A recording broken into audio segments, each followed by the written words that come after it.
అందరికీ నమస్కారం. ఇక్కడికి చేసిన సీనియర్ జర్నలిస్టులు మరియు తోటి సోదరులందరికీ నమస్కారం.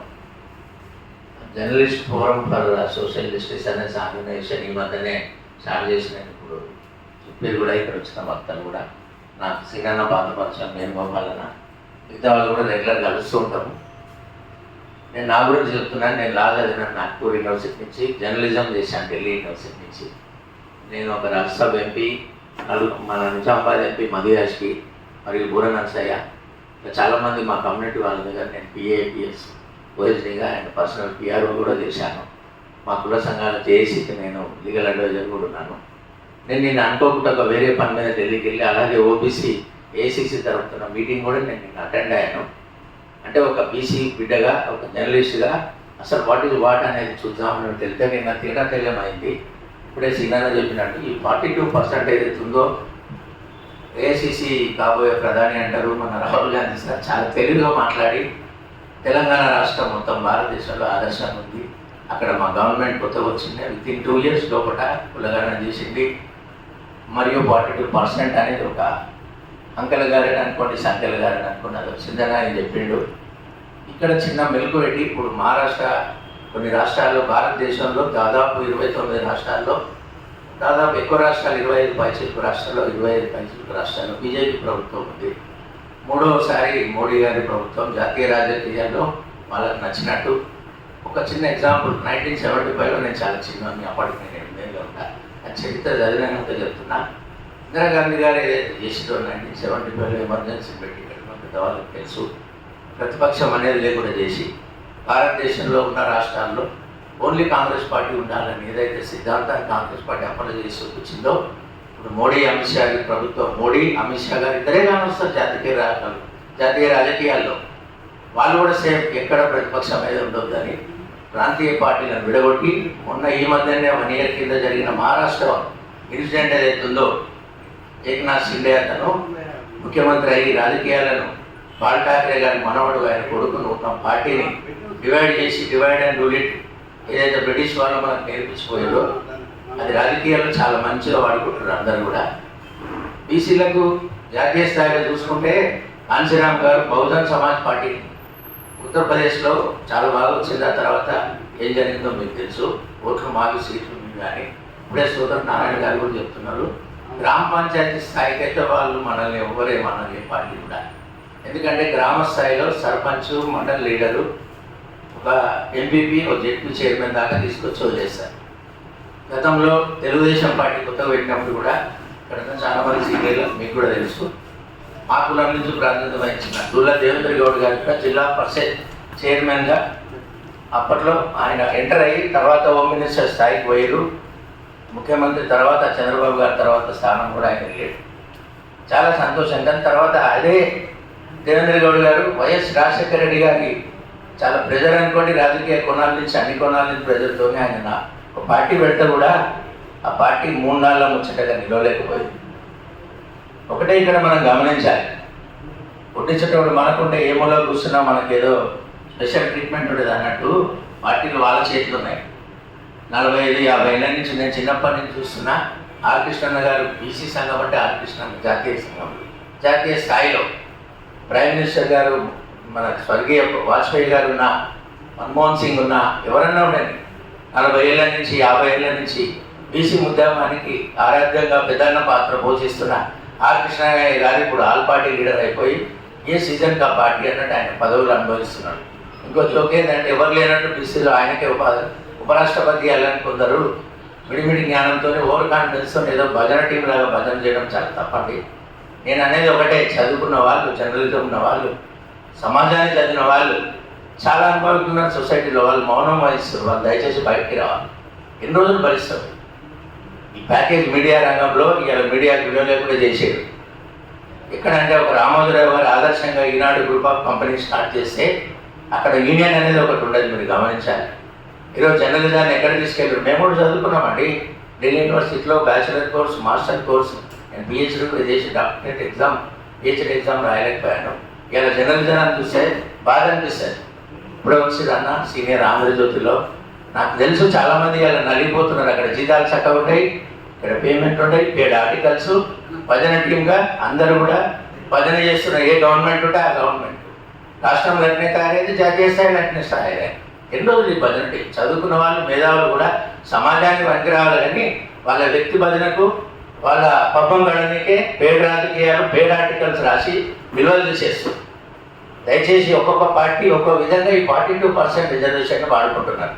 ఒకరేమో మైనార్టీలు, ముస్లింకి ఇవ్వద్దంటారు, కానీ మీ పరిపాలిస్తున్న రాష్ట్రాల్లో 3-4 రాష్ట్రాలుగా దాదాపు చాలా రాష్ట్రాల్లో మరి మీరు అక్కడ ఇస్తున్నారు కదా, అక్కడ బంద్ ఏంటని మన ఇప్పుడున్న గౌరవ ముఖ్యమంత్రి గారు రేవంత్ రెడ్డి గారు ఈ మధ్యనే అన్నారు. అది వాస్తవం. అది అంటే ఒక్కొక్క రాష్ట్రంలో ఒక్కొక్క తీరా బీసీలను ఓన్లీ ఓట్ బ్యాంక్లో వాడుకొని డివైడ్ అండ్ డివిడ్గా కులాల వారీగా విడగొట్టి కుల సంఘాలను ప్రోత్సహిస్తూ ఓన్లీ ఎలక్షన్ అప్పుడే వాళ్ళని వాడుకోనికే టికెట్లు ఇయ్యం మీకు అంటారు. కనీసం మొన్న కూడా మాజీ ఎంపీ మదియాశ్రీ గారు కాంగ్రెస్ పార్టీలో సీనియర్ నాయకుడు ఉండి తెలంగాణ ఉద్యమకారుడు ఉండి బీసీలో కనీసం 119 అసెంబ్లీలో ఎస్సీ ఎస్టీకి రిజర్వేషన్ తీసినాక ఏదైతే 82-80+ సీట్లు ఉన్నాయో అందులో 32 సీట్లు కావాలంటే మీరు డబ్బులు ఉన్నాయా బీసీల దగ్గర, మీరు తట్టుకుంటారా అంటే కేసీఆర్ దురానైతం తెలంగాణ రాష్ట్రాన్ని, తెలంగాణ ఉద్యమాన్ని హైజాక్ చేసి 10 ఏళ్ళు సీఎం అయి బెల్ మాలా అనే దానికెళ్ళి వచ్చి బెల్ మా దొరలైపోయి మనకు 1 man show పాలన చూపించాడు. ఇదేనా మనం కోరుకున్న బంగారు తెలంగాణ? ఒక్క సీఎం ఒక్కడే ఉండి ఇంతమందిని ప్రతిపక్షం లేకుండా చేసిన ఆయన కూడా ఇప్పుడు మోడీ, అమిత్ షా చేస్తున్నట్టు, గతంలో ఇందిరాగాంధీ చేసినట్టు తెలంగాణ రాష్ట్రంలో ప్రతిపక్షం పార్టీ అనే అడ్రస్ లేకుండా 20 కోట్లు 25 ఎమ్మెల్యే సీట్లు ఉండగా కూడా డివైడ్ చేసి పార్టీ అడ్రస్ లేకుండా చేసినప్పుడు ఏమైంది? కాంగ్రెస్ గెలిచిన ఎమ్మెల్యేలు దాదాపు 7-8 మంది బీఆర్ఎస్లో కలిసి 80+ సీట్లు ఉండగా కూడా 1 year ముందు వస్తే ఎలక్షన్లో పోయిండు. ఎంత ఓవర్ కాన్ఫిడెన్స్ అంటే అదే ఓవర్ కాన్ఫిడెన్స్ ఆయన ఇంట్లో కూర్చోబెట్టింది. ఇలా ఒక్కరిమైన ఉద్యమకారుని కేసీఆర్ గారిని ప్రశ్నిస్తున్నాం. ఇలా ఫామ్ హౌస్లో కూర్చుంటావు, ఎమ్మెల్యే పదవికి రిజైన్ చేయి, నెలకు ఇచ్చే జీతం తీసుకుంటున్నావు, అసెంబ్లీ జీతం, అది ప్రజల పైసా, ఇచ్చే రిటర్న్. ఇంట్లో కూర్చొని 3 ముక్కలాట ఆడుతున్నావు, కొడుకు అల్లుడు బిడ్డతోని. ఒక ఆమె జాగృతి అంటే అది ఆమె తిహార్ జైల్లో లిక్కర్ కేసులో పోయేస్తే ఇంకా ఆమెకు ఏమంటారు చూడండి, జైలు పోయేసి ఇంకా గట్టిగా మొడిలేడు అంటున్నట్టు కవిత చాలా డ్రామాలు ఆడుతుంది. ఒక ఆయనేమో ఒక తీరు అంటాడు, ఇంకో ఆయన ఇంకో తీరు అంటారు. బీసీ రిజర్వేషన్ డ్రామాలా ఇది? జాగృతి వాళ్ళు ధర్నా చేస్తారు. మా సీనన్న, గంగుల కమలాకర్ అన్న, బీసీ నాయకులందరూ ఇందిరా చౌక్లో ధర్నా చేస్తారు. ఇందాయని డ్రామా 10 ఏళ్ళు కేసీఆర్ ద్వారా సీఎం ఉన్నప్పుడు ఎక్కడ పోయింది బీసీ విధానం? ఇవాళ మాట్లాడుతున్నారు బీసీల రిజర్వేషన్ గురించి. అసలు గెలిగిందే కేసీఆర్ తెలంగాణ రాష్ట్రం వచ్చినాక. ఇక్కడ పెద్ద మనుషులకు తెలుసు గతంలో ఎంత ఉండే రిజర్వేషన్. కేసీఆర్ గారు వచ్చినాక ఎవరిని అడిగి తగ్గించాడు? ఏమి ఒక్కడికే తెలుసా? జర్నలిస్టులందరినీ పిలిచి ప్రగతి భవన్లో మీటింగ్ పెట్టి ఈడవడారు పొగయండి అని ఆయన భజన టీం జర్నలిస్టులను పెంచుకుంటాడు. మిగతా వాళ్ళని పక్కన పెడతాడు. వ్యవస్థను నాశనం చేసిపోయాడు కేసీఆర్ అనే దొర. నేను ఎందుకు చెప్తున్నా అంటే కాంగ్రెస్ పార్టీ అంటే రెడ్డి దొరలేదు, బీఆర్ఎస్ పార్టీ అంటే వెలుమ దొరలేదు, టీడీపీ పార్టీ అంటే కమ్మ దొరలేదు. మరి బీసీ దొరల పార్టీ ఏదండి? పెడతాడు అనే దగ్గర కృష్ణన్న ఉన్నాడు. ఇప్పుడు తీన్మార్, దోమార్, మల్లన్న, ఎల్లన్న తయారయ్యాడు. ఎటు పోతుంది? మనమే తప్పిది. ఎల్మ దొరనో, రెడ్డి దొరనో, కమ్మ దొరనో అన్నం కాదు. బీసీ దొరలలో దాదాపు 5-6 కులాలు, ఎదిగిన కులాలు ఉన్నాయి. ఆ కుల నాయకులు ఎందుకు ఒంటరిగా మిగిలిపోతారు? ఎందుకు మీరు ఒక్కసారి ఎంపీ ఎమ్మెల్యే తెచ్చి ఆగిపోతారు? తప్పు మీదే. మళ్ళీ సామాన్య ఓటరు కుల సంఘాలను బ్లేమ్ చేస్తూ, జర్నలిస్టులను బ్లేమ్ చేస్తూ పాపం గడుపుతున్నారు. ఇప్పటికైనా కనువిప్పు కానీ వచ్చే ప్రభుత్వం 28 కాదు, 29 కాదు, 27 కానీ ఎప్పుడన్నా రాని, ముందొచ్చే ఎలక్షన్ కానీ రాష్ట్రంలో కానీ దేశంలో కానీ బీసీలో రాజకీయ చైతన్యం చాలా వచ్చిందండి. కానీ నడిపించే టీం లీడర్ల దగ్గర లేదు. ఒక్కొక్కరు నాకేంది అని ఒంటరిగా మిగిలిపోతున్నారు. ఒక్కసారి గెలిచిన బీసీ ఎమ్మెల్యే కానీ ఎంపీ కానీ ఎందుకు గెలుస్తారు? వాళ్ళ ఆత్మ పరిశీలన చేసుకోవాలి. అని ఇగోలు బాబు మీకు తోటి కులస్తుని పక్కన ఏదైనా బీసీ కులాలను చూస్తే అనుకోవాలి. ఇదే ప్లస్ పాయింట్. అసలు మనమే వాళ్ళకి ఆయుధాలు ఇస్తున్నాం, మన మీద మనమే వాళ్ళతో నేర్చుకోండి. ఇంకే ఎందుకు మీరు ఇది ఎదిగిన వాళ్ళు ఎందుకు ఆలోచించారు? ఓన్లీ రాజకీయాలు అప్పుడే నా కుల సంఘాలు, ఎలక్షన్లు అప్పుడే నా కుల సంఘాలు మీకు గుర్తుకొచ్చేది. Vote bank రాజకీయానికేనా? ఓటుకు నోటు, ఓటుకు మంది అన్నట్టు, ఓటుకు చికెన్ మటన్ అని ఎవడు పెట్టమన్నాడా? కేసీఆర్ నేను బై ఎలక్షన్లు, మునుగోడు ఎలక్షన్, బై ఎలక్షన్ ఒక డబల్ రెడ్డి సార్ అడిగితే ఒక డబల్ రెడ్డి కాంట్రాక్టర్ వైఎస్ఆర్ ప్రభుత్వానికన్నా బిఫోర్ కోమటిరెడ్డి బ్రదర్స్ నేను ప్రశ్నిస్తున్నా. మీరు ఎక్కడున్నారా రాజకీయ political contractors? National highways, outer ring road works, పెద్ద పెద్ద కాంట్రాక్టర్లు అన్నీ మీ చేతులున్నాయి. ఇవాళ మాకు ఇచ్చే కార్పొరేషన్ కమిటీలు కూడా వేయరు. మత్స్య శాఖ, ఆ శాఖ, ఈ శాఖ, మా బీసీలు ఎన్నో కార్పొరేషన్లు ఉన్నాయి, పండే లేదు. ఇచ్చిన పండు కూడా ఏదో అలాట్మెంట్ లెటర్ ఉంటుంది కానీ ఫండ్స్ ఉంటాయి. అంతా ఇప్పుడే సోదరులు చెప్పినట్టు ఓన్లీ రైతును కూడా కాపాడండి, రైతాంగాన్ని కాపాడండి, వద్దట్టలేము. కుల వృత్తుల మరి ఆధారపడే జీవితాలు, కుటుంబాలు చాలా ఉన్నాయి తెలంగాణ రాష్ట్రంలో. తెలంగాణ రాష్ట్రం కాదు, భారతదేశంలో కూడా కులాల వారిగా కుల వృత్తుల మీద ఆధారపడే జీవితాలు చాలా ఉన్నాయి. మనది ఇంకా భౌగోళికంగా చూస్తే తెలంగాణ చాలా చిన్న రాష్ట్రం. ఉత్తరప్రదేశ్ రాష్ట్రం 3 ముక్కలైనా కానీ ఇంకా చాలా పెద్ద రాష్ట్రం. కంపేర్ చేసుకుంటే మన దగ్గర డీలిమిటేషన్ అయిందండి 2009లో. ఇక్కడ ఉన్న సీనియర్ జర్నలిస్టులకు తెలుసు, 2009లో వైఎస్ఆర్ గారు ఇక్కడ హైదరాబాద్ ఉన్న ఎంఐఎం పార్టీకి సపోర్ట్ చేస్తూ మలక్పేట అసెంబ్లీ అంటే ఒకప్పుడు నల్గొండ పార్లమెంట్లు ఉండే. గౌరవనీయులు కీర్తిశేషులు ధర్మభిక్షం గారు, సూరవరం ప్రతాపరెడ్డి గారు చాలామంది ఎంపీలుగా అక్కడి నుంచి గెలిచారు. మలక్పేట నుంచి ఇంద్రసేన రెడ్డి గారు, మల్రెడ్డి రంగారెడ్డి గారు చాలామంది గెలిచారు అక్కడి నుంచి. ఆ కాన్స్టిట్యున్సీని ఎంఐఎం అనే పార్టీ మద్దతుతో పార్టీకి హ్యాండ్ ఓవర్ చేయడానికే డీలిమిటేషన్ చేసి 2-3 అసెంబ్లీలు ఉన్న ఎంఐఎం పార్టీకి 7 అసెంబ్లీలు, ఒక ఎంపీ, 48 కార్పొరేషన్లు వస్తట్టు చేసిందే కాంగ్రెస్ ప్రభుత్వం. స్వర్గీయ గొప్ప లీడర్, జాతీయ నాయకుడు, ఏం నాయకుడు కానీ పేద ప్రజల నాయకుడు ఆయన. ఇక్కడ డీలిమిటేషన్ ఏ సిస్టంలో చేసిందండి. మహేశ్వరము అక్కడ కందుకూరు మండలం దాటి మైసగండి టెంపుల్ దాటినాక అక్కడ దాకా ఉంటుంది. అది ఇక్కడ ఎల్బీనగర్లో కలుస్తుంది 2 డివిజన్లు. ఏ బేస్ మీద చేస్తారు మీరు? అసలు మళ్ళీ ఇప్పుడు డీలిమిటేషన్ అంటారు 10 ఏళ్ళ నుంచి. ఏం చేస్తారో తెలియదు, ఎవరికి చేస్తారో తెలియదు. 119/157 అంటారు. ఆంధ్రప్రదేశ్లో ఉన్న 175, 225 అంటారు. వీళ్ళకి భయం ఒకటి పట్టుకుంది ఏంటంటే సీట్లు వేస్తే బీసీలు రాజకీయాల్లోకి వస్తారు, బీసీలను యూనిట్ కావనియద్దు, కులాల వారి విడగొట్టాలి, ఓటు బ్యాంకు రాజకీయాలు, డబ్బు రాజకీయాలని ప్రలోభ పెడుతూ ఎట్లా చేయాలో కేసీఆర్ గారు లైవ్ ట్రైనింగ్ ఇచ్చిపోయాడు ఆల్ పార్టీ లీడర్లకు. తెలియని విద్య కాదు, అందరికీ తెలుసు. కానీ కేసీఆర్ గారు వచ్చినాక డబ్బు ప్రభావం, మందు ప్రభావం చాలా అయింది. నేను ఒకటే ఇక్కడి నుంచి అందరి మేధావులకు, చదువుకున్న వాళ్లకు, బాధ్యత గల సమాజంలో బతుకుతున్న అన్ని బీసీ బహుజన కులాల నాయకులను, లీడర్లను, ఆల్ పార్టీ అధ్యక్షులను, బీసీలుగా ఎదుగుతున్న వాళ్ళను, ఎదిగిన వాళ్ళను, గతంలో పనిచేసి అలా రెస్ట్ తీసుకుంటున్న ఎంపీలు, ఎమ్మెల్యేలు, చైర్మన్లు, రాజకీయ పదవులు అనుభవించి బాగుపడ్డ బహుజన బీసీ నాయకులు అందరినీ కోరుకుంటున్నా బయటకు రండి. వచ్చే ప్రభుత్వం మనది. బీసీ సీఎం అయితే తెలంగాణలో. నిన్న రాహుల్ గాంధీ గారు చెప్తున్నారు, భారతదేశంలో ఉన్న రాష్ట్రాలన్నింటిలో తెలంగాణ ప్రథమంగా 2 ఏళ్లలో కులగంద చేసింది, 42% రిజర్వేషన్ ఇస్తామని హామీ ఇచ్చింది.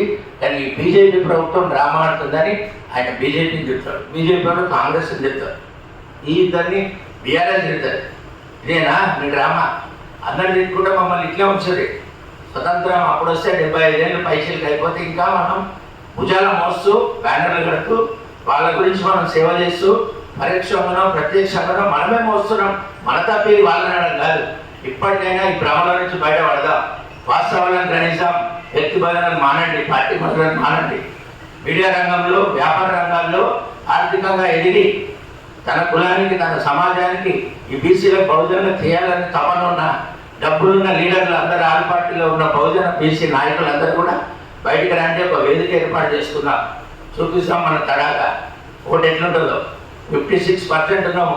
నిన్న గౌరవనీయులు పెద్దలు కంచాయలయ్య గారు కూడా, నేను నిన్న మీటింగ్కి వెళ్ళి ఢిల్లీలో చూశాను, చాలా బాగా మాట్లాడాడు ఆయన. రాహుల్ గాంధీ గారు కూడా బాగా మాట్లాడాడు. ఆ మీటింగ్ చూస్తే ఏదో జరిగిపోతున్న సంకేతం అయితే వచ్చేది. కాంగ్రెస్ పార్టీ అంటే 140 ఏళ్ళు పైచేలుకున్న పార్టీ, బీజేపీ పార్టీ అంటే వాళ్ళిద్దరు జాతీయ పార్టీలు. ఇలా రాష్ట్ర పార్టీలు రాష్ట్రానికి లిమిట్ అయ్యి ఏదో సెంట్రల్ ఏ పవర్ ఉంటే ఆ పార్టీతో లింకప్ అయ్యి, టైప్ అయ్యి, ఇక్కడ ఓమాట, ఇక్కడ ఇక్కడ క్యావుజూర్ అని తిడతారు, ఢిల్లీలో పోయి జీవజూర్ అని అన్ని పనులు చేసుకుంటారు. నేను ఇక్కడ కొద్దిమంది సీనియర్ వాళ్ళని అడుగుతున్నా, 10 ఏళ్ళు కేసీఆర్ సార్ మనకి ఇంత చూపించాడు, ఇక్కడ తిడతాడు, ఆయన పోతాడు. ఢిల్లీలో టీఆర్ఎస్ బీఆర్ఎస్ భవన్కు ల్యాండ్ ఎవరు ఇచ్చిందండి? ఇక్కడ తిరిగితే అక్కడ ఇచ్చిందా? కేంద్ర పథకాలన్నీ కూడా రాష్ట్ర పథకాలను ఎట్లా వాడుకున్నాడో అవన్నీ తెలుసు అందరికీ. మాలాంటి బ్రిలియంట్ జర్నలిస్టులము ఓపెన్గా మాట్లాడితే చాలా మందికి నచ్చదండి. దయచేసి నేను ఇక్కడ ఏ వ్యక్తి బదులే పార్టీని పెంచలేదు. వ్యవస్థను అనేది ముందు తరాలకు అప్పచెప్పాలి. అది అప్పచెక్క నాశనం చేయడానికి ఎవరికి రైట్స్ లేవు. దయచేసి నేను రిక్వెస్ట్ చేస్తున్నాను, ఇక్కడ ఏదో కేసీఆర్ అంటే నాకేం శత్రువు కాదు, మోడీ గారు అంటే నేను అభిమాని కాదు. విలువలను ఖరాబ్ చేయకండి, సిస్టమ్ను ఖరాబ్ చేయకండి. ముందు తరాలకు సిస్టము, ఆర్గనైజేషన్లు అప్పచెప్పండి. మన భారత రాజ్యాంగంలో ఎన్నైతే పవర్స్ ఉన్నాయో అవి మీ చుట్టూ తిప్పుకోకండి. అవసరం ఉన్న వాళ్ళకి అందజేసేటట్టు మీరు ప్రజలు ఎన్నుకున్న పాలకులు కనుక కరెక్ట్ అయిన పద్ధతిలో వాడండి. ఎన్ని రోజులండి మొబైల్ పెడతారు మమ్మల్ని చూపిస్తాం కనుక వచ్చే ఎలక్షన్లో అన్నితో భావించవచ్చు. అది తప్పులు ఉంటే క్షమించండి. నాకు ఈ అవకాశం ఇచ్చినందుకు పెద్దలకు నా తోడు సోదరులందరూ కూడా కృతజ్ఞతలు తెలియజేస్తాను. అంటే బీసీలే, మరి ఈ బీసీలలో ఐక్యత ఉంటుందా? ఉండదు. ఎందుకోసం? వాడు మావాడు గారు, వీడు మావాడు గారు అన్నట్టుగా ఉంటుంది. సమాజాన్ని వృద్ధిలోకి నడిపించేది, ముందుకు వెళ్ళేది ఆ దొరవారు పడుకున్నా లేచినా పక్కలేసినా అటు పక్కన పడుకోబెట్టినా ఇటు పక్కన పడుకోబెట్టినా చేసేది అంతా బీసీలే, బడుగులే. కానీ సమాజంలో వీరికి గుర్తింపు అంటూ రాకపోవడం అనేది చాలా విచారకరం. ముఖ్యంగా ఐక్యతే ప్రబంధంగా వెళ్ళాలి. ఏదో ఆయన రిజర్వేషన్ తమిళనాడు కంటే ముందు కేరళ గవర్నమెంట్ చేసింది. ఏఎంఎస్ నమూద్రిపాదు ఆయన అగ్రకులస్తుడు అయినప్పటికీ కూడా ఆ రోజుల్లో బీసీలకు సరైన ప్రాధాన్యత ఇచ్చేందుకు ముందుకు వెళ్ళాడు.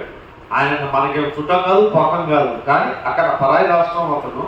ఆ తర్వాత కరుణానిధి, తర్వాత ఇంకొకటి హర్యానాలో కూడా భజన్లాల్ అనే ముఖ్యమంత్రి ఉండేవాడు. ఆయన గారు రాత్రే ఇదయ్యారు. మీకు అందరికీ తెలుసో తెలియదు, అయారాం గయారాం అని అంటే గయారాం అని ఒక హర్యానాకు చెందినట్టు ఎమ్మెల్యే ఉండేవాడు. ఆయన పొద్దున్న ఒక పార్టీ, మధ్యాహ్నం ఒక పార్టీ, సాయంత్రం ఒక పార్టీ, రాత్రి ఒక పార్టీ, పొద్దున్న తెల్లవారుజామున ఒక పార్టీ మాట్లాడాడు. అందుకనే గయారాం, అయారాంకు ఈ గయారాం అన్న భాషకు మధ్యలో ఉంది. ఆయన ఎంతో పోరాడాడట బీసీల గురించి, కానీ దాని గురించి వెలుగులోకి రాలేదు. ఎందుకంటే బీసీలు బంగారం అనే చెప్పాలి, బంగారు పళ్ళని కూడా ప్రచారం కావాలి. సత్తురేకు స్వర్ణమే కాదు. బీసీ ఇప్పుడు నేను 1979 నుండి చేస్తున్నానండి. మాది నల్గొండ జిల్లా. మా ఏరియాలో రాసి సిమెంట్స్ అని ఒకటి పెట్టాడు. ఇక్కడ గాలి వాడుకుంటాడు, నీళ్లు వాడుకుంటాడు, ఫైనాన్షియల్ బెనిఫిట్స్ వాడుకుంటాడు, కరెంటు వాడుకుంటాడు. తర్వాత ఈ ముఖ్యంగా ఏంటంటే ఫైనాన్షియల్ బెనిఫిట్స్ అన్నీ ఎర్నగా వాడుకుంటాడు. కానీ అటువంటి వాళ్ళ మీద ఆ రోజుల్లో నేను పత్రికా విలేకరిగా పనిచేస్తున్నాను. కొంతమందిని కూడగట్టుకొని మా స్థానిక సమస్యల గురించి అని అప్పుడే ఎత్తి చాటాము. ఎడమకాలువ ఆయకట్టు పారుదల ప్రాంతం రైతాంగం పరిస్థితి అంతా గందరగోళంగా ఉంది. టేలెంట్ భూములకు లేవు. మొన్న ఈ మధ్యన నేను ఇరిగేషన్ మినిస్టర్ ఆయన ఉత్తమ కుమార్ రెడ్డి ఆయన గారిని నేను అడిగాను, మీరు మంత్రిగా ఉన్నారు, నల్గొండ జిల్లా హుజూర్నగర్ ఏరియాలోనే ఆయకట్టు పారుదల ప్రాంతానికి ఎంతో అన్యాయం జరుగుతుంది, అక్కడ చివరి భూములకు నీళ్లు దొరకట్లేదు, మళ్ళీ దాని గురించి మీరు మాట్లాడకుండా ఇప్పుడు తెలంగాణ రాష్ట్రం కాగానే మాట్లాడారు. ఆ రోజుల్లోనేమో రాజశేఖర రెడ్డి ముఖ్యమంత్రి ఉన్నప్పుడేమో మన చప్పట్లు కొట్టేటట్టుగా ఉన్నారు.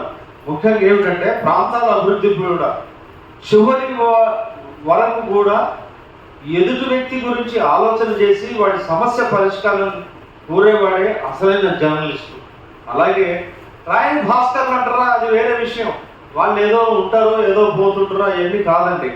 ప్రజల సమస్యల పరిష్కారం, ముఖ్యంగా వెనుకబడిన తరగతుల వాళ్ళ అభ్యున్నతి కోసం వాళ్ళందరూ డెవలప్ కావాలి. ఇక్కడ ఎక్కడ డెవలప్ అవుతారండి? నాకు 71 ఏళ్ళు వస్తున్నాయి, దక్షిణంత వరకు కూడా అదే ఉంటుందేమో అనిపిస్తుంది. ఎందుకంటే ఐక్యత అనేది లేదు. కులాలలో ఫలానా వాడని ఎక్కిరించి మాట్లాడే వాళ్ళు ఉంటారు. ఇవన్నీ కాదండి కావాల్సింది. ముఖ్యంగా ఐక్యత ఇంపార్టెంట్. జర్నలిజంలో చక్కగా బ్రహ్మాండంగా రాసేవాళ్ళు, వెనుకబడిన వర్గాల జాతుల వాళ్ళు ఉన్నారు. వాళ్ళని ప్రోత్సహించాల్సిన అవసరం ఎంతైనా ఉంది. దీనికి ముందుగా పోవాలి. అందుకనే నేను ఒకటే మాట్లాడి చెప్తున్నాను. పెద్దలందరూ ఉన్నారు, వేణుగారు ఉన్నారు. వేణుగారు ఎంతో మంది చూశారు ఆయన గారు. అలాగే మంచి ఎడిటర్ సురేందర్ రాజు గారు ఉన్నారు. మాకు బాగా వారు చెప్పారు కానీ నేను రావాల్సి వచ్చింది. 2-3 ప్రెస్ కాన్ఫరెన్స్ వాటిని ఎగ్గొట్టి ఇక్కడ రావడం జరిగింది. ముఖ్యంగా ఏమిటంటే విషయం దయచేసి ఈ సభా ప్రాంగణం అంతా నిండిపోవాలి, అంతేనండి.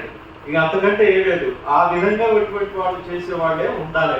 ఏదో కేవలం ఏదో పెట్టుకున్నాము, ఏదో లెటర్ ప్యాడ్ల సంఘం అన్నట్టుగా ఉండకుండా పిలవండి, మంచి మంచి వక్తలను ఉంటారు, వాళ్ళందరూ పిలిచి విజ్ఞానం పెంపొందించే విషయంగా చూడాలి.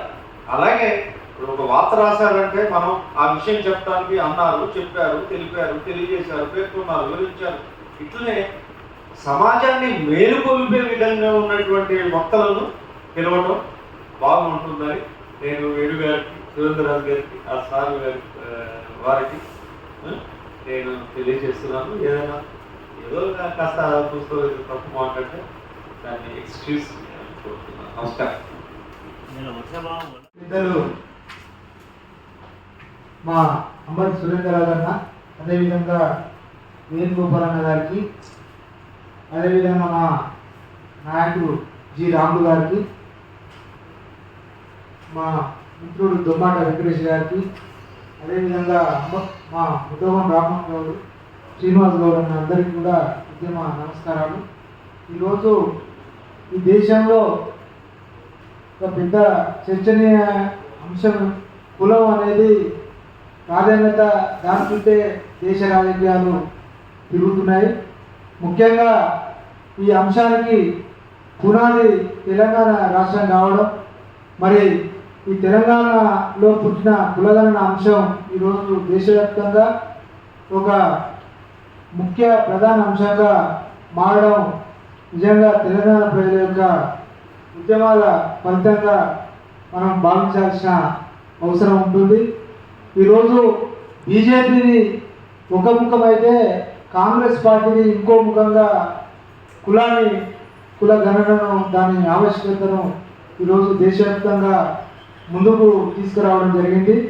ఒకనాడు కులం అనే అంశాన్ని చాలా చిన్న చూపుగా, దాన్ని చాలా అంటరాంగంగా కూడా చూడడం జరిగింది. వాస్తవానికి భారతదేశం అనేది కులం పునాదుల నుండి ఈ దేశం వృత్తులు వర్గాలుగా విభజన జరిగి, మరి దాని చుట్టే అనేక అంశాలు ముడిపడిన అంశాన్ని ఈరోజు మేధావులందరూ కూడా చాలా సందర్భాల్లో తెలియడం జరిగింది.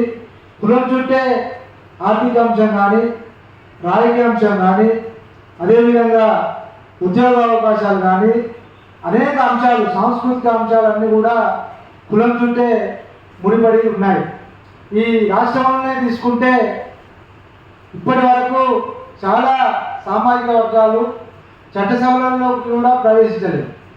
ఉదాహరణకు నాయ బ్రాహ్మణులు 1% ఉంటారు, వెలుమలు 1% జనాభా ఉంటుంది.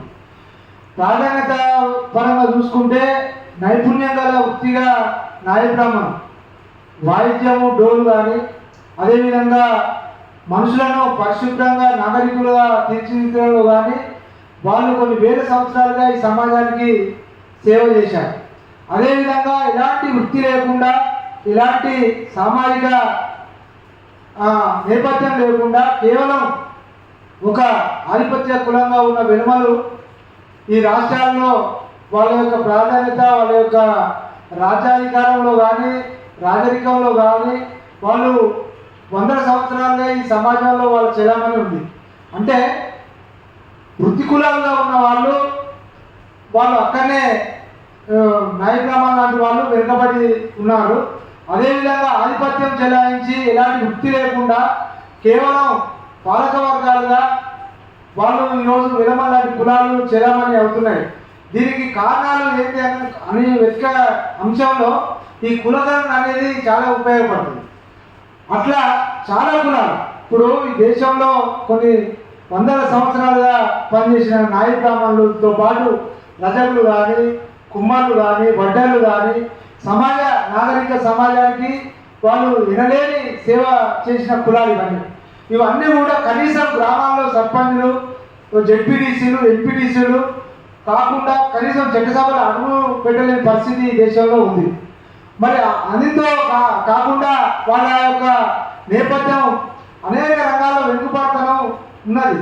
ఇవన్నింటినీ కూడా మరి కారణాలు ఏంటి అనే అంశంలో కులం దాని యొక్క ఉపరితలం, దాని లోతును తెలుసుకొని దాని యొక్క ఆవశ్యకతను మరి ముందుకు తీసుకొచ్చి దీనికి పరిష్కారం వెతికే అంశంలో కులగణన అనేది మరి ఎంతో ఉపయోగపడుతుందని చెప్పడానికి ఈ దేశవ్యాప్తంగా కులగణన చేపట్టడం జరిగింది.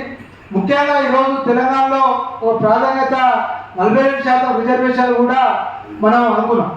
ఈ 42% రిజర్వేషన్లో ఈరోజు అన్ని పార్టీలు మేము 42% రిజర్వేషన్ అమలు చేస్తామని చెప్పి ఇప్పటికే అసెంబ్లీలో తీర్మానం చేశారు.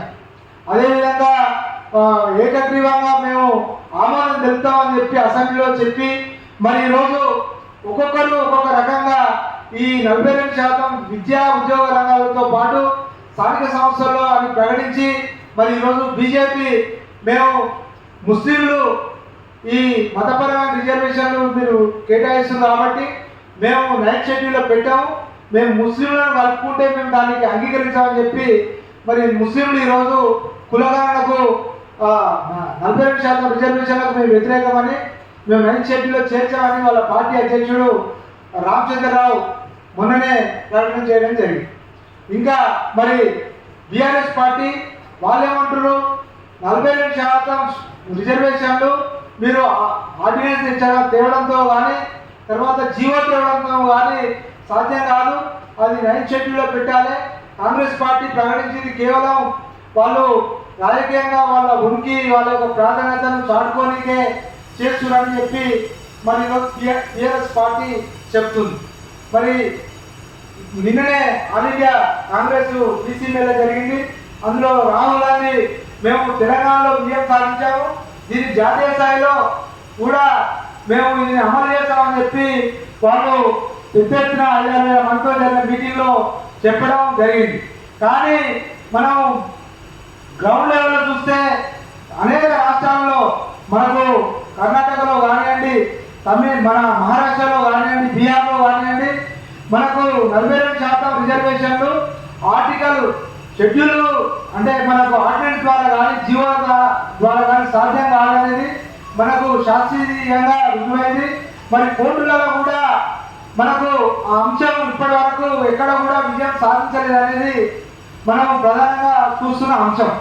మరి ఏ విధంగా ఈ అంశాన్ని కేవలం 9th షెడ్యూల్లో పెడితేనే సాధ్యమవుతుంది అనేది మరి రాజ్యాంగ సవరణ ద్వారానే రాజ్యాంగం చేర్చని అనేది మనకు అర్థమవుతుంది. మరి రాజకీయ పార్టీలు అన్నీ కూడా కేవలం బీసీల కాడికి వచ్చేసరికి మరి వాళ్ళు ఓట్ల కోసమే ఇప్పటి వరకు ఇలాంటి ప్రకటనలు చేస్తున్నారు అనేది మనకు అర్థమవుతుంది. ముఖ్యంగా ఈ అంశాన్ని మనకు బీజేపీయే మరి 9th షెడ్యూల్లో పెట్టాల్సిన అవసరం ఉంటుంది. ఎందుకంటే అధికారంలో ఉంది, జాతీయ స్థాయిలో వాళ్ళ ప్రభుత్వమే కాబట్టి మరి 9th షెడ్యూల్లో పెట్టాల్సిన అవసరం బీజేపీనే ఉంటుంది.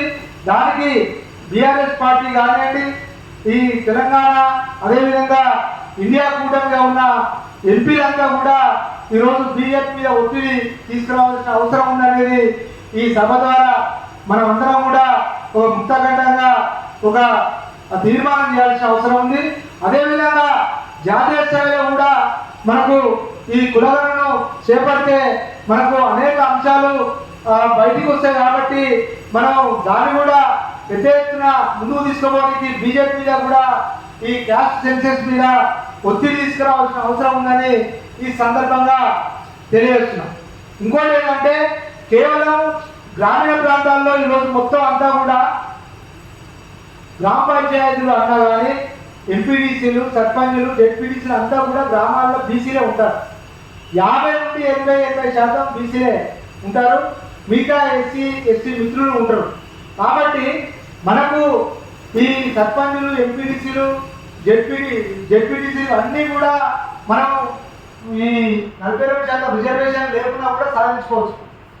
మనకి ఎందుకంటే ఓట్లు మనే, ఊళ్ళల్లో సీట్లు మనే, మనం అన్నదమ్ములాగా బీసీలు, ఎస్సీ ఎస్టీలు అంతా ఉంటారు. కాబట్టి పెద్ద అంశం కాదు 42% రిజర్వేషన్. ముఖ్యంగా ఏంటంటే చట్టసభలలో బీసీ రిజర్వేషన్ కోసం ఈరోజు ఉద్యమం జరగాల్సిన అవసరం ఉంటుంది. ఎందుకంటే చట్టసభలలో మనం పోవాలంటే ఈరోజు ఉన్న ఎన్నికల భాగవతం అంతా కూడా ఓట్లు ఓట్ల చుట్టే తిరుగుతున్నాయి. కాబట్టి మరి మనం ఎట్టి పరిస్థితుల్లో కూడా ఈ ఉద్యమం, ఈ సెన్సెస్, క్యాస్ట్ సెన్సెస్ ఉద్యమం కేవలం 42% రిజర్వేషన్లు స్థానిక సంస్థలనే కాకుండా మరి చట్టసభలలో 42% రిజర్వేషన్ల కోసం మనమెంతో మనకంత అనే అంశంతో మనం ముందుకు పోవాల్సిన అవసరం ఉంటుంది. దాంతోపాటు ఈరోజు తెలంగాణ రాష్ట్రంలో మరి కులగణన చేసినామని కాంగ్రెస్ ప్రభుత్వం పెద్ద ఎత్తున వాళ్ళు ప్రచారం చేసుకుంది. కానీ మన క్యాబినెట్లో మన మంత్రులు ముగ్గురే ఉన్నారు. కనీసం 6 నుండి 7 మంది బీసీ మంత్రులు ఉండాలి. అదేవిధంగా కార్పొరేషన్ చైర్మన్లు కూడా చాలా తక్కువ మంది ఉన్నారు. ఇంకా కొన్ని కుల సంఘాల కార్పొరేషన్ చైర్మన్లు ఇప్పటికీ మాకు కేటాయించలేదు.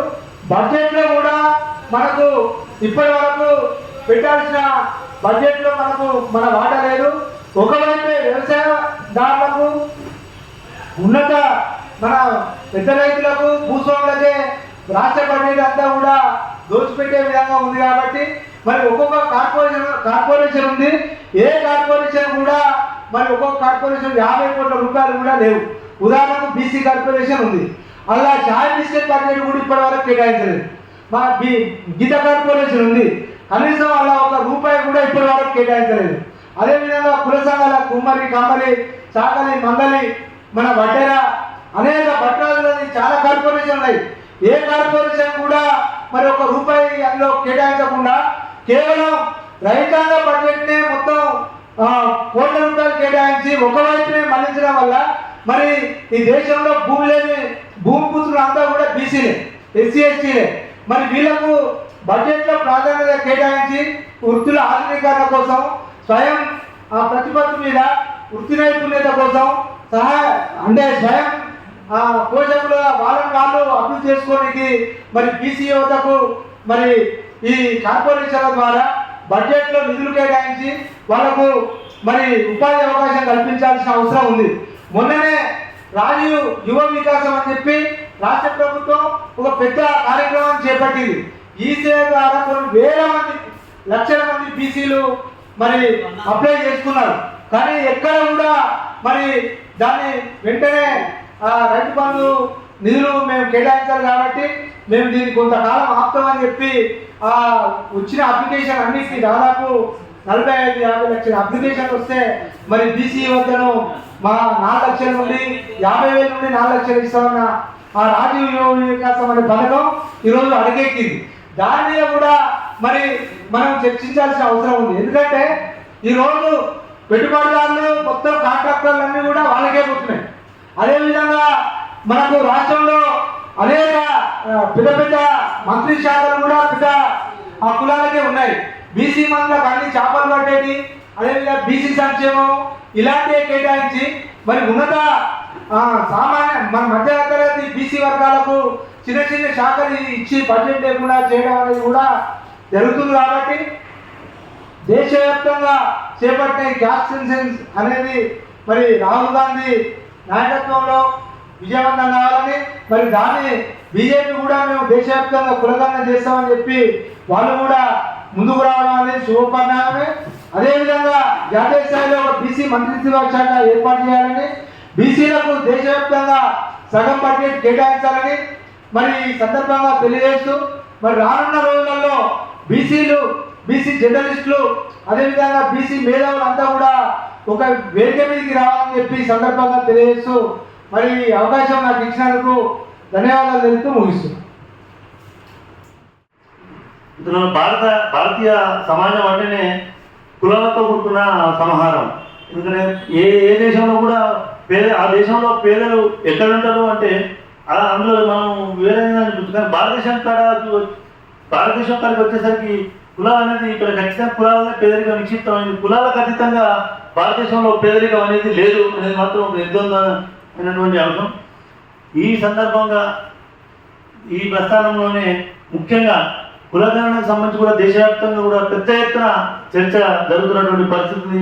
ఎందుకంటే కులగణన మీద, దాని ప్రాధాన్యత మీద, దాని విస్తృతి మీద అనేక దశాబ్దాలుగా కంచయ్య లాంటి వాళ్ళు, డాక్టర్ అంబటి సురేంద్రరాజు లాంటి వాళ్ళు అనేక రచనలు, అనేక ఉపన్యాసాలు, అనేకమైనటువంటి సాహిత్యాన్ని సృష్టించినప్పటికీ కూడా ఈరోజు భారత రాజకీయాల్లో కులగణన అనేది ఒక ఎజెండా అంశం, ముఖ్యంగా ఒక మెయిన్ స్ట్రీమ్ పాలిటిక్స్లో ఎజెండా అంశం అయిందంటే అది రాహుల్ గాంధీ గారు ఎప్పుడైతే దీన్ని పుణిపుచ్చుకున్న ఈ నినాదాన్ని పుణిపుచ్చుకున్నారో ఇది ఒక భారతీయ రాజకీయ వ్యవస్థలో ఒక మెయిన్ స్ట్రీమ్ అంశంగా నిర్ణయించబడింది. ఈ రోజున భారతీయ సమాజంలో ముఖ్యమైనటువంటి ఏదైనా అంశం రాజకీయాన్ని ప్రభావితం చేసే అంశం ఏదైనా ఉందంటే అది సోషల్ జస్టిస్ ఆ సోషల్ జస్టిస్లో అంతర్భాగం కులగణన అనే డిమాండ్ కూడా. కాబట్టి ఇలా ఎజెండా అయిన కులగణన మీద దేశవ్యాప్తంగా చర్చ జరుగుతుంది.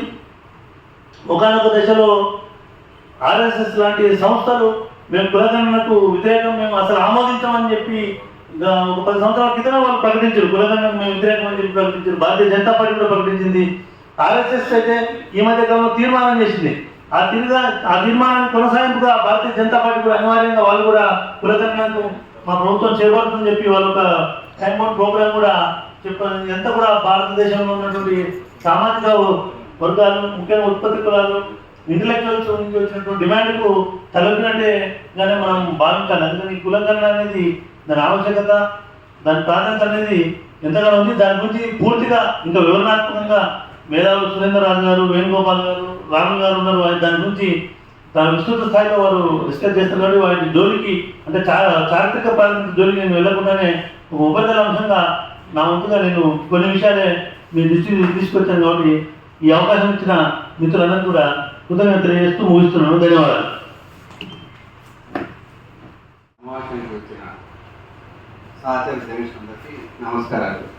మిత్రులారా, ఇప్పుడు అందరూ అన్నీ చెప్పిండ్రు. నేను ఒక 4 మాటలు చెప్పి ముగిస్తాను సమావేశం. రాష్ట్ర ప్రభుత్వం 47% రిజర్వేషన్ ఇచ్చే ఈ నేపథ్యంలో ఈ ప్రతి గ్రామాల్లో రిజర్వేషన్లు ఉపయోగించుకుంటూ ముఖ్యంగా బీసీ కులాల మధ్యలో ఒక యూనిట్ అనేది లేదు. ఒక కులానికి ఇస్తే ఒక కులాన్ని సపోర్ట్ చేసి మద్దతు చేసే పరిస్థితి లేదు. కాబట్టి ఈ బీసీ నాయకులు తరచుగా సమావేశం అయితే కులాల మధ్య ఒక ఐక్యత తీసుకురావడానికి మా ప్రయత్నం చేస్తున్నాము. దాంతోపాటు బీసీలో ఒక సాహిత్యం లేదు, మిగతా కులంత సాహిత్యం బీసీలో లేదు. సాహిత్యం రావడానికి మనం ఏం చేయాలని పెద్దలు నిర్ణయించాలి. అదేవిధంగా ఇక్కడ భారతీయ జనతా పార్టీకి ఒక స్థానం తీసుకుంటుంది, కాంగ్రెస్ బీఆర్ఎస్ ఒక పార్టీ స్థానం తీసుకుంటుంది. ఎవరు స్థానం తీసుకున్నా మనం ఉన్న బీసీ జనాభాలో ఒక దగ్గరికి ఒక తాటికి వచ్చేస్తే మన దగ్గరికి వాళ్ళు వస్తారు. మనం ఎవరిని అడగాల్సిన అవసరం లేదు. కాబట్టి దీన్ని దృష్టి పెట్టుకొని ముందుకు పోవాలని చెప్పి నేను కోరుతున్నాను. థ్యాంక్స్.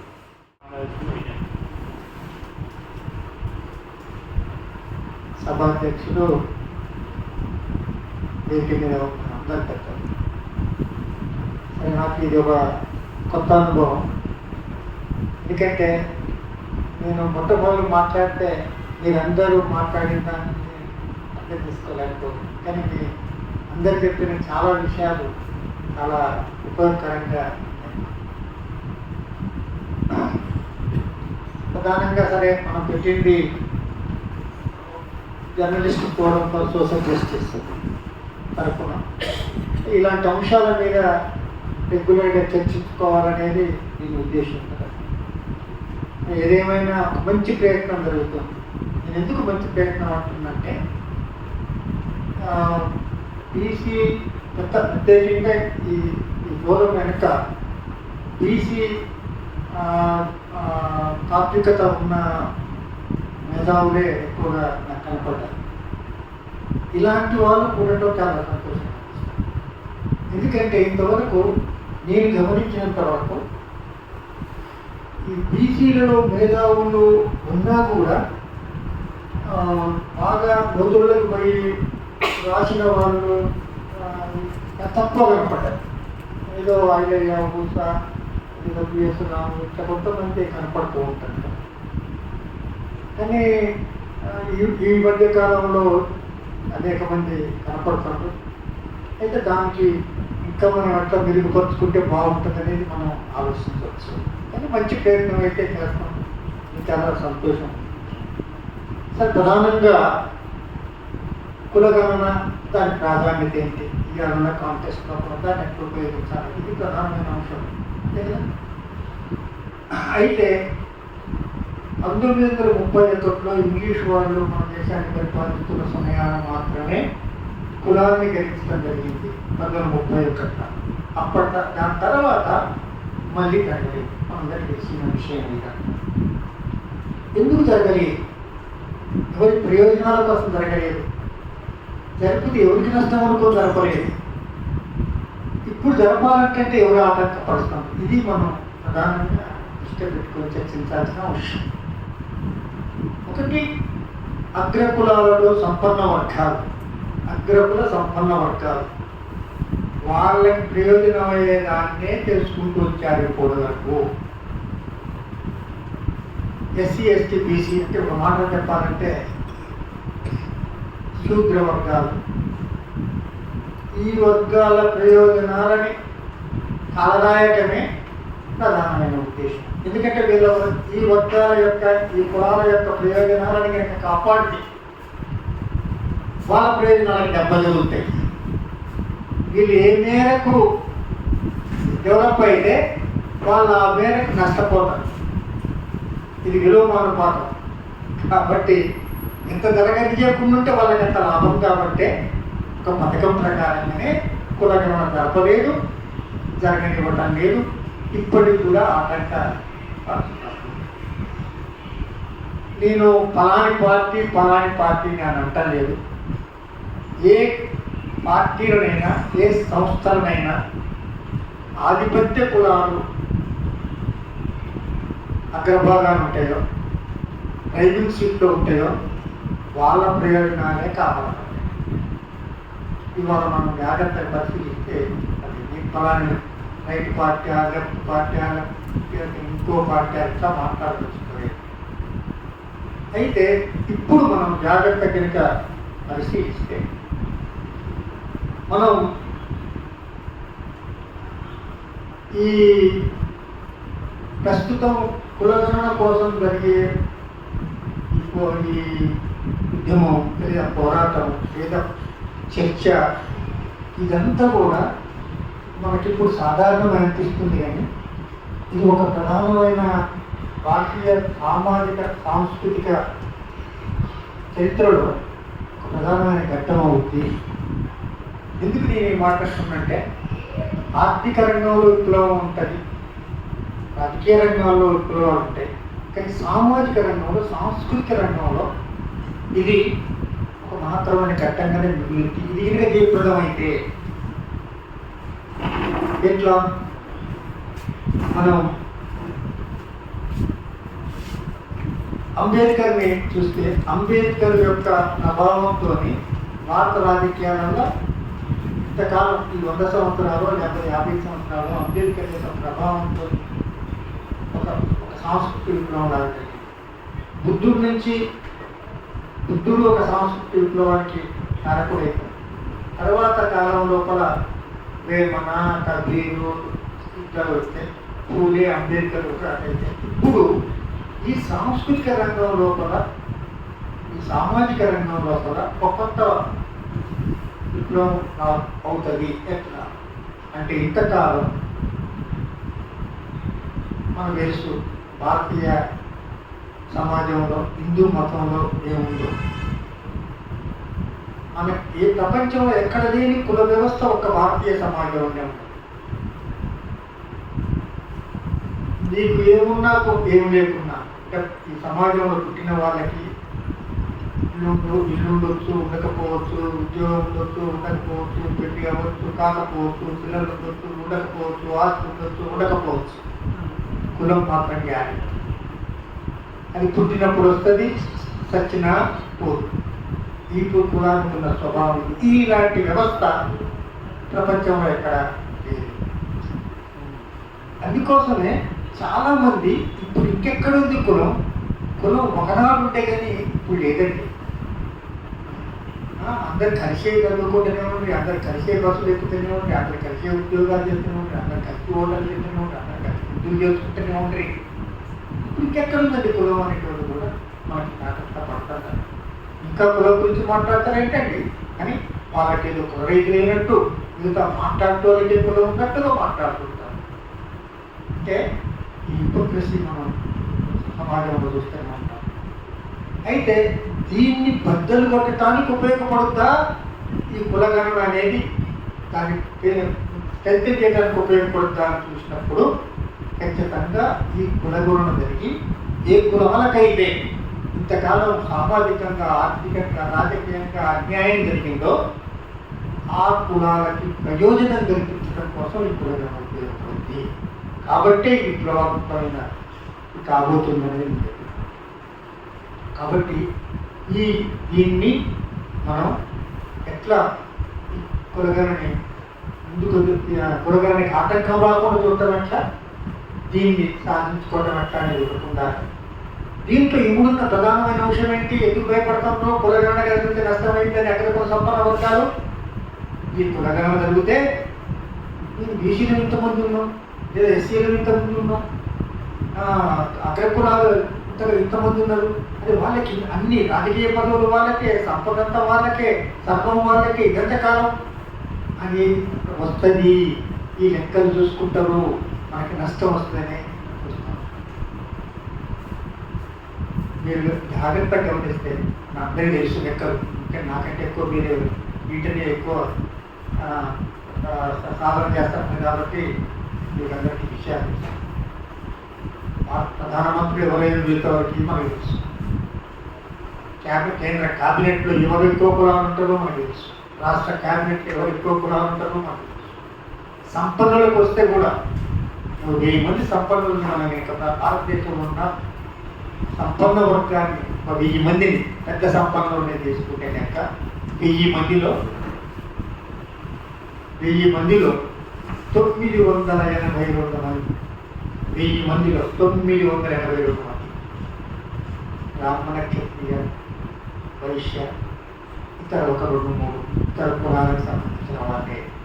భారతదేశంలో 1000 కులాలతో ఈ 3-4 కులాలకే 92% అంటే మనం ఆలోచిస్తే ఈ భారతదేశంలో ఇంతకు లేటెస్ట్ కూడా మన తెలుగు రాష్ట్రాలలో ఉన్న సంపన్నుల లిస్టు కూడా ఇచ్చారు. జ్యోతి పేపర్లో, ఈనాడు పేపర్లో చదివాను. 88% కమ్మ, రెడ్డి, బ్రాహ్మణ, వైశ్య ఈ కులాల నుంచే ఉన్నారని. 88%. మిగతా అన్ని కులాలు కలిపితే 12%. ఇది 1000 మంది సంపన్నులు తీసుకుంటే అంటే ఆర్థిక రంగంలో 7%, 10% లేని అగ్ర కులాలు వాళ్ళే, రాజకీయ రంగంలో వాళ్ళే ఉన్నారు. ఇక సామాజిక సాంస్కృతిక రంగాలు మనం జాగ్రత్తగా చూస్తే ఎవరైనా ఒక ఎస్సీఓ, ఒక బీసీఓ, ఒక ఎస్టీఓ గుళ్ళలో పురోహితులు కాగలరా? సెక్రటరీ ఉందా? అంటే అనేది ఏంటంటే అన్ని రంగాలలో ఏళ్ళ మీద లెక్కబడి ఉన్న కులాలు అన్ని రంగాలు డామినేట్ చేస్తుంది ఈ సమాజం, భారతీయ సమాజం. కాబట్టి ఈ సమాజంలో కూడా ఒక గుణాత్మకమైన మార్పు రావడానికి ఈ కులగణన ఉపయోగపడుతుంది. దాదాపు జాగ్రత్తగా మనం పరిశీలిస్తే మనకి విషయం అర్థమైంది. సంపన్నులంతా దాదాపు అగ్ర కులాల నుంచే ఉంటారు, పేదలందరూ దాదాపు శుద్ర కులాల నుంచే ఉంటారు. ఇది సమాజం. కాబట్టి ఈ సమాజంలో కూడా ఒక పెద్ద మార్పు రావాల్సిన అవసరం ఉంది. అయితే మనందరం ఏమనుకుంటున్నామంటే మనం సంపన్నులు కాకపోవడానికి, లేదా మనకి డబ్బులు లేకపోవటానికి, మనకి కనీస అవసరాలు లేకపోవటానికి, మనకి ఉద్యోగాలు లేకపోవటానికి మనం అనుకోవటమే కాదు, సమాజం అంతా ఏమనుకుంటుందంటే మన కర్మ, మన పూర్వజన్మ, మన రాశి ఉంది, ఇట్లా ఇంతకంటే మనం ఏం చేయగలం అని ఎవరు నేర్పిల్లు? నువ్వు కాశ్మీర్ పోయి అడిగిన ఇదే సమాధానం చెప్తారు, కన్యాకుమారికి వచ్చి అడిగిన ఇదే సమాధానం చెప్తారు, అటు అస్సాంకు పోయి అడిగిన ఇదే సమాధానం చెప్తారు, గుజరాత్ పోయిన ఇదే సమాధానం చెప్తారు. ఎవరు నేర్పిల్లు? అతను కూకోబెట్టావు రాసిచ్చింది ఎవరైనా? అంటే వీళ్ళందరి మనసులని ప్రభావితం చేసేది ఏదో ఉంది, అది మనం చూడాల్సిన అవసరం. బ్రాహ్మణుడు కాశ్మీర్లోనైనా వాడే గౌరవనీయుడు, కన్యాకుమారిలో వాడే గౌరవనీయుడు, గుజరాత్లోనైనా వాడే గౌరవనీయుడు, అస్సాంలోనైనా వాడే గౌరవనీయుడు, మధ్యప్రదేశ్లో వాడే గౌరవనీయుడు. దళితుడు అక్కడ పోయిన అంటారన్నాడు, అక్కడ పోయిన అంటారన్నాడు, అక్కడ పోయిన అంటారన్నాడు, ఇక్కడ పోయిన అంటారన్నాడు. ఇది భారతీయ సమాజం. ఎంత ఎప్పుడుంది ఇది? ఏదో ఇంగ్లీష్ వచ్చినట్టుందా, తుర్కు వచ్చినట్టుందా? కాదే. పూర్వం 15వ శతాబ్దం నుంచి స్టార్ట్ చేస్తే అప్పటి నుంచి ఇప్పటిదాకా మనకి ఆర్య భారతదేశం నుంచి వచ్చి భారతదేశం వచ్చిన కాడి నుంచి అది ఉందా? ఇంత లోతుగా ఈ వ్యవస్థలో కులం నిలబడిపోయింది. ఇది మనకు అర్థమైతేనే మనం ఇప్పటి సమస్యను కూడా అర్థం చేసుకోగలం. చాలామంది ఇప్పుడు ఏదో సడన్గా వచ్చింది, ఏదో ఈ బ్రిటిష్ వాడితే వచ్చిందో, కాంగ్రెస్ వాడితే వచ్చిందో, బీజేపీ వాడితే వచ్చిందో అని అనుకుంటున్నాం మనం. కానీ ఇంత లోతుగా ఉన్నది. ఈ విషయాలన్నీ ఎంత ఎక్కువ అర్థమైతే, సమాజంలో ఉన్న వాళ్ళకి ఎంత ఎక్కువ అర్థమైతే అంత తొందరగా రివోల్ట్ కాగలదు. అంత తొందరగా ఈ రకంగా రాజకీయాధికారమో పాలనాధికారమో ఏదో మనం తీసుకురావడానికి అవకాశం ఉంటాయి. అయితే ఈ లోతుపాతులు ఎప్పుడు చర్చించబట్టలేదు. ఇది ఎప్పుడు చర్చించబట్టలేదు. చర్చించగలిగే వాళ్ళు, సాహిత్యం సృష్టించగలిగే వాళ్ళు, ప్రచారం చేయగలిగే వాళ్ళు అంతా కూడా ఇంతకాలం అప్పర్ క్యాస్ట్ నుంచే ఉన్నారు. కాబట్టి ఇది వాళ్ళు చేయలేదు. ఇప్పుడిప్పుడే గత 2-3 జనరేషన్స్ నుంచి మాత్రమే ఈ శూద్రుడు ఎస్సీ ఎస్టీ బీసీలు చదువుకోవటం అనేది మనం చూస్తాము.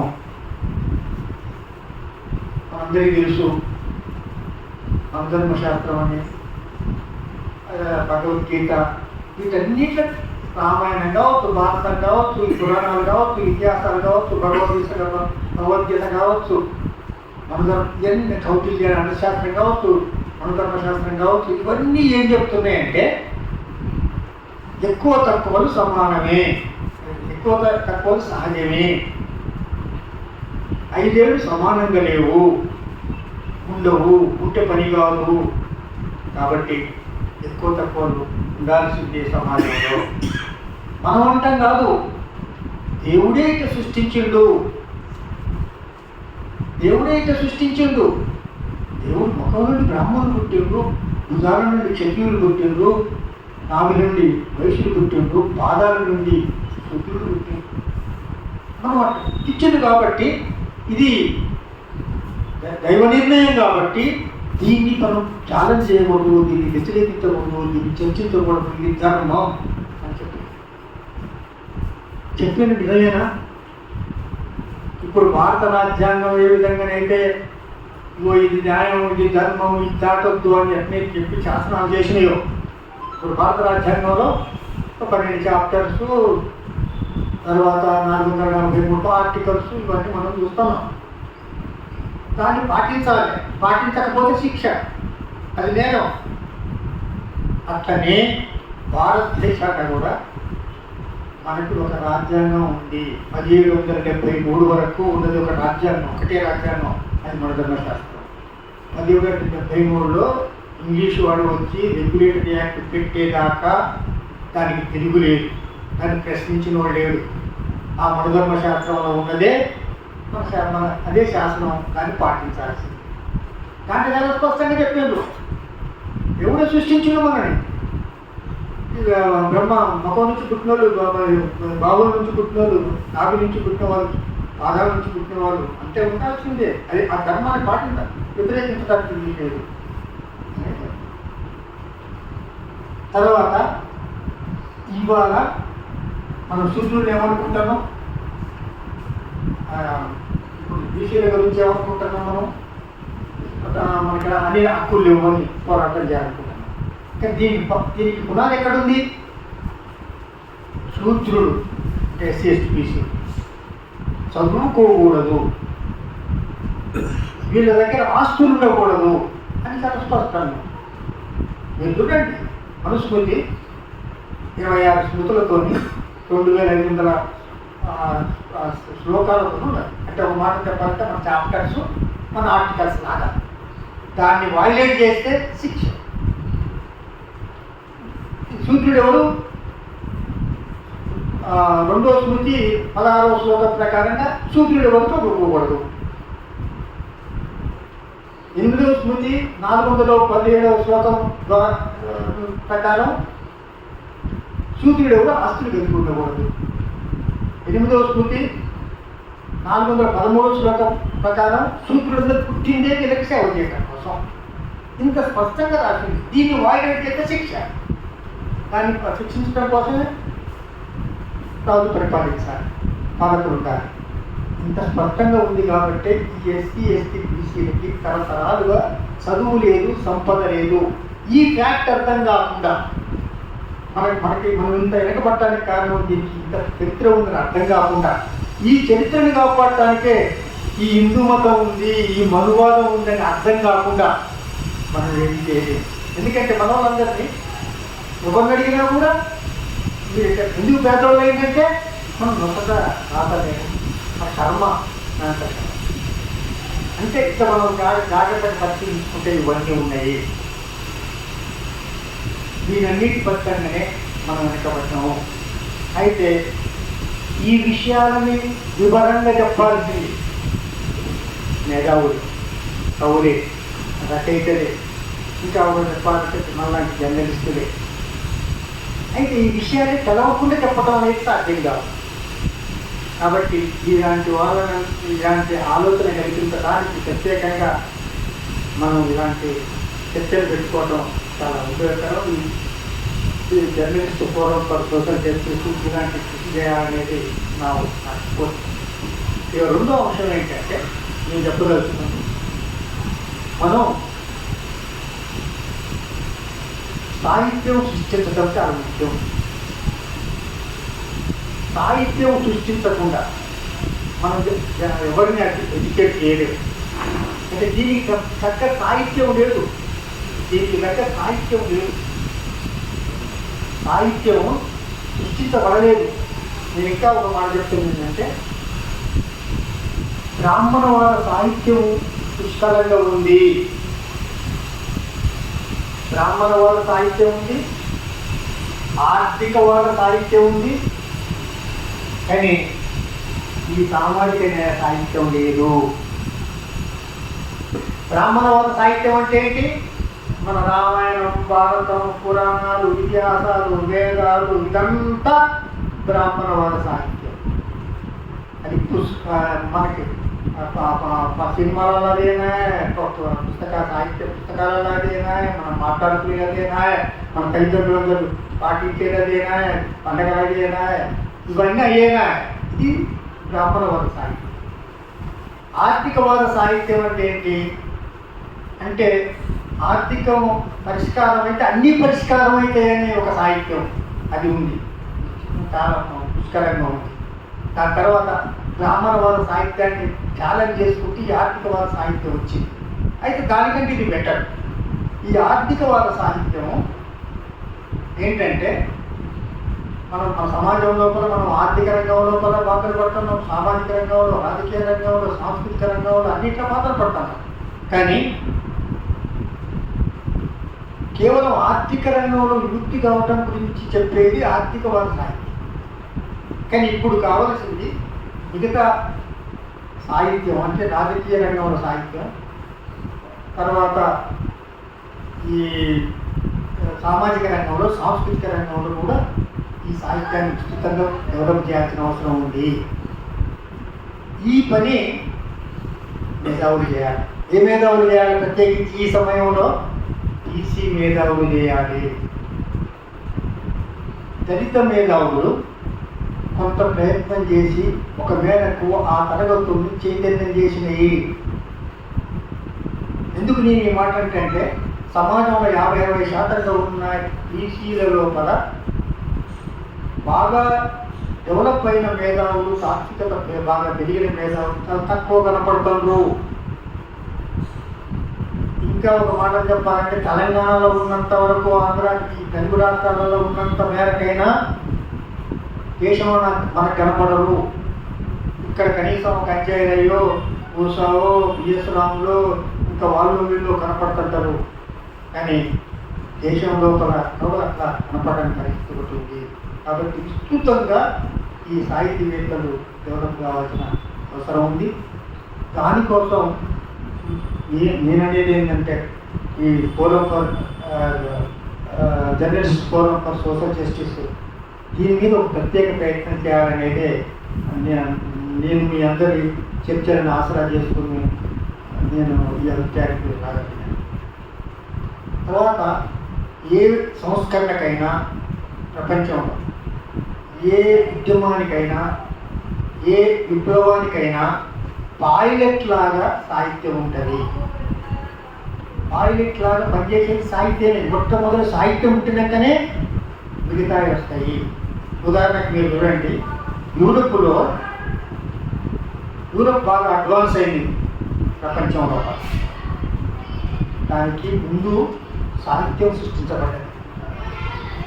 అనేక మంది కవులు, రచయితలు, మేధావులు బయటకు వచ్చి పునరుజ్జీవన ఉద్యమం, ఫస్ట్ రినాజెన్స్, దాని తర్వాత రిఫార్మేషన్స్, దాని తర్వాత ఇండస్ట్రియల్ రెవల్యూషన్. అంటే మనం చూస్తే దానికంటే ముందు సాహిత్యం, ఈవెన్ తెలంగాణ సాహిత్య పోరాటం తీస్తే కూడా దానికంటే ముందు సాహిత్యం సృష్టించబడ్డది. ఆంధ్ర మహాసభ వీళ్ళంతని సృష్టించిన సాహిత్యమే తెలంగాణ సాహిత్య పోరాటానికి దాటేసి నిజాంని రాచరికాన్ని కొనదూయడం. అట్లనే మనం జాగ్రత్తగా పరిశీలిస్తే భారతదేశ స్వతంత్రంగానే కేరళ చూడండి, ఇక్కడ జనరల్గా రాజకీయ పార్టీలు తమ ప్రయోజనాల కోసం కొన్ని సంస్కరణలు చేస్తున్నాయి. ఇవాళ కులగణన కూడా దాదాపు బీసీ ఉద్యమం ద్వారా వచ్చింది కాదు. ఇది రాజకీయ అవసరాల కోసం వాళ్ళు చేస్తున్నది. అది మనకు మంచిది. ఒకందుకు వాళ్ళ మధ్య వైవిధ్యంతో మనకు కొన్ని ప్రయోజనాలు అయితే అట్లనే అనుకుందాం మనం. కానీ దీన్ని సొమ్ము చేసుకునేలాగా, దీన్ని స్ట్రెంథెన్ చేసుకునేలాగా మేధావి వర్గం పనిచేయాల్సిన అవసరం ఉంది. దానికోసం నా అప్పీల్ ఏంటంటే, ఈ సందర్భంగా కవులు, రచయితలు, మేధావులుగా ఉన్నవాళ్ళు వాళ్ళందరి యొక్క పాత్ర ఇప్పుడు జరగాల్సిన అవసరం ఉంది. దీన్ని కన్సాలిడేట్ చేసుకోవాల్సిన అవసరం ఉంది. ఒకవేళ ఈ పాలక వర్గాలు మళ్ళీ వెనక్కిపోతే దీన్ని నిలేసి దీన్ని ఇంప్లిమెంట్ చేసుకునేటట్టు చేయాల్సిన అవసరం ఉంది. దానికోసం కావలసిన సాహిత్యాన్ని సృష్టించాలి. ఆ విధంగా సృష్టించడానికి ఒక ప్రత్యేక ప్రయత్నం ఈ ఫోరం ద్వారా జరగాలనేది నాకున్న అభిప్రాయం. ఇది మీరందరూ దృష్టిలో పెట్టుకొని చేయాలని నేను కోరుకుంటున్నా. తర్వాత ఒకటి ఏంటంటే, మనకు అనేక రకాల ప్రశ్నలు కూడా వస్తున్నాయి. ఇంకెంతకాలం రిజర్వేషన్స్ ఎందుకనే ప్రశ్న వస్తుంది. ఇంకెంతకాలం రిజర్వేషన్ అనే ప్రశ్న వస్తుంది. బీసీలకు ప్రివిలేజ్ పెట్టడం రైతు అది అనే పెట్టడానికి సమర్థించే వాళ్ళు ఎక్కువ ఉన్నారు. వాళ్ళు బయట వాళ్ళు కాదు, బీసీలలో ఉన్న వాళ్ళు కూడా బీసీలకు ప్రివిలేజ్ పెట్టడం రైతు అని వాదించడం నాకు చాలా మంది కనపడ్డారు. అయితే మీకు వేరే కాదు. కాబట్టి బీసీ ఇలాంటి